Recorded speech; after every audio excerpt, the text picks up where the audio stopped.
In this video, I will be showing you how to set Buy Me a Coffee goal.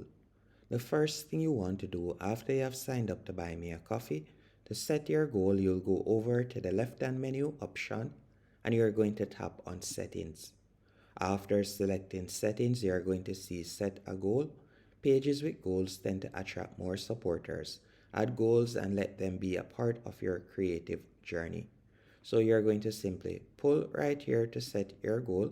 So we'll tap on Add Goal and you can see goal description. You can type out a quick description right there. What, for example, when I reach $100, and you could do that real quick right there. Let's say I'll buy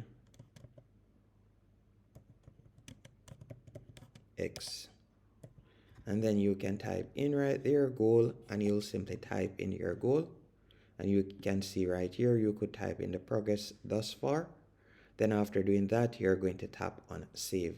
So let's say, for example, the progress thus far is $1. And then I'll tap on save.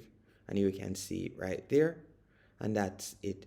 After you're finished, your goal will now be displayed on your profile. And that in turn will tend to motivate your supporters to even support you further. Thank you for watching this video. If you found it helpful and informative, be sure to hit the like button and subscribe.